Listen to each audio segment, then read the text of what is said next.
Hello जी, नमस्कार। आपके अपने चैनल पहाड़ी ब्लॉग में आपका बहुत बहुत स्वागत है। कैसे हो, क्या क्या काम काज कर रहे हो। और मैं भोले बाबा से दुआ करती हूँ कि बाबा सबको खुश रखना, मस्त रखना, व्यस्त रखना।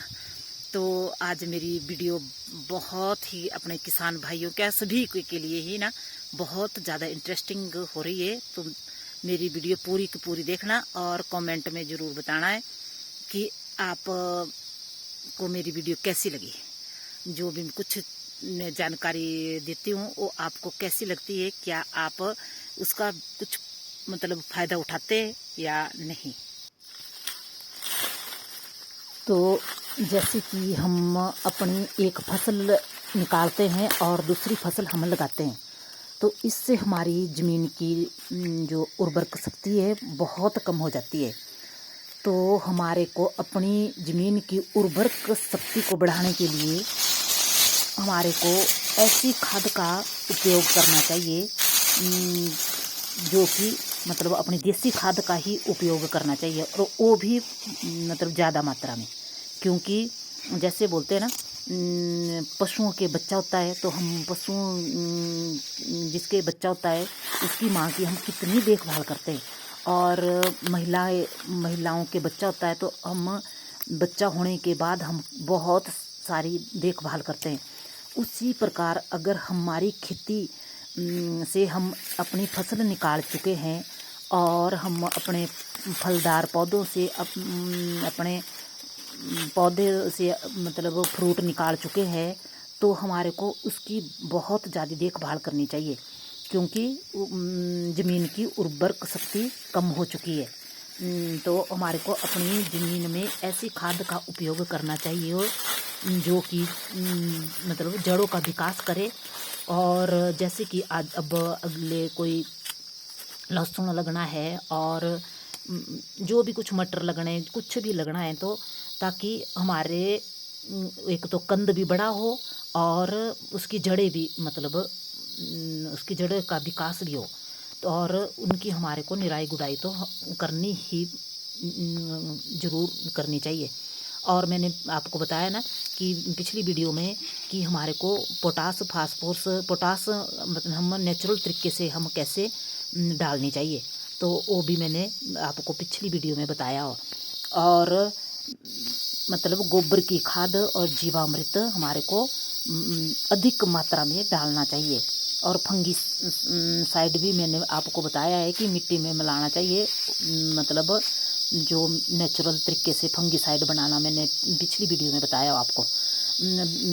और बीज को हमारे को ना उतना ही गहरा डालना चाहिए जितना बीज का साइज हो। और अगर हम देसी खाद का प्रयोग करें तो हमारी खेतों की उर्वरक शक्ति बिल्कुल ठीक बनी रहेगी। और अब बहुत सी जैसे फूल गोभी, आलू, गाजर आदि सब्जियाँ लगेगी ना, तो हमारे को बहुत उनमें अपनी देसी खाद ज़रूर डालनी चाहिए। और फसल चक्कर से भी हम मतलब खाद का फ्री में मतलब ज़मीन की उपजाऊ शक्ति बढ़ा सकते हैं फसल चक्कर से भी। और मतलब उपजाऊ शक्ति बढ़ाने के लिए प्राकृतिक तरीके से हम अपनी खेतों की उपजाऊ शक्ति बढ़ा सकते हैं, ना कि रासायनिक ही मतलब रासायनिक चीज़ें डाल के मिट्टी की उर्वरक शक्ति बढ़ा सकते हैं और भविष्य के लिए उपजाऊ रहेगी। अगर हम प्राकृतिक रूप से हम अपने खेतों को तैयार करेंगे तो एक तो हमारी मिट्टी ज़्यादा समय तक अच्छी रहेगी। और अगर हम रासायनिक तरीके से हम अपने खेतों को खाद डालेंगे तो एक तो वो मिट्टी हमारी टाइट हो जाएगी और दूसरी वो हमारी मिट्टी गर्म हो जाती है। तो हमारे को प्राकृतिक बिना रासायनिक खादों का प्रयोग करके भी हम अपनी मिट्टी को सुधार सकते हैं, ताकि भविष्य के लिए ये बहुत दिन लंबे समय तक ये काम करे और मिट्टी में पूरे के पूरे पोषक तत्व हो। इसलिए हमारे को जैसे चना, मूंग और मतलब ऐसी फसलें हमारे को बीजनी चाहिए जिससे नाइट्रोजन मिले और उससे हमारी जो ज़मीन है उसकी उर्वरक शक्ति बनी रहे और मिट्टी हमारी भविष्य के लिए खेती बाड़ी करने के लिए सुरक्षित रहे।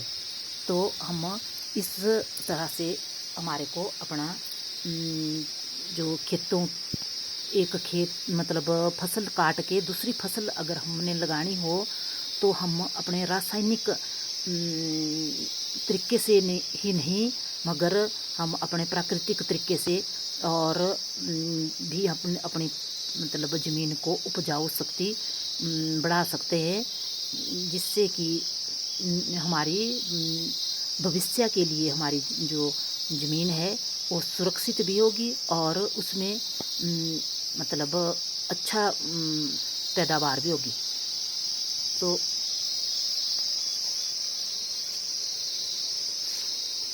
मैं आपको थोड़ा अपने आसपास का व्यू भी बता दूं ताकि अब हमारी सारी की सारी फसल निकल चुकी है।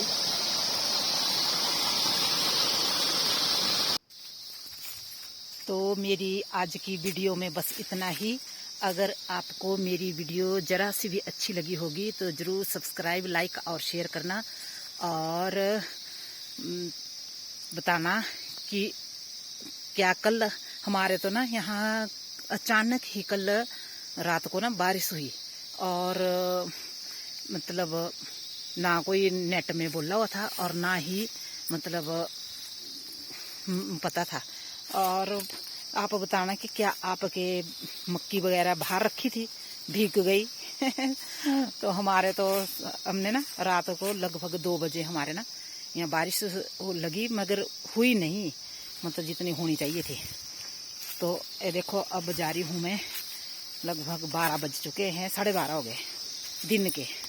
तो अब पशुओं को पानी पिलाऊंगी और मतलब थोड़ा सा इनको ना टंडा लेके ले जाऊंगी। मक्की है ना रखी हुई हरी हरी खाने को, तो पशुओं को भी और अपने को भी। वैसे तो सारी काट दी है। तो ये देख रहे हो ना आप, ये देखो यहाँ पीछे ये मक्की। तो अब इसको भी ले जाऊंगी घर को और पशुओं को पानी भी पिलाऊंगी। और ज़रूर बताना कि मेरी आपको वीडियो कैसी लगी और अपना खूब सारा ध्यान रखना और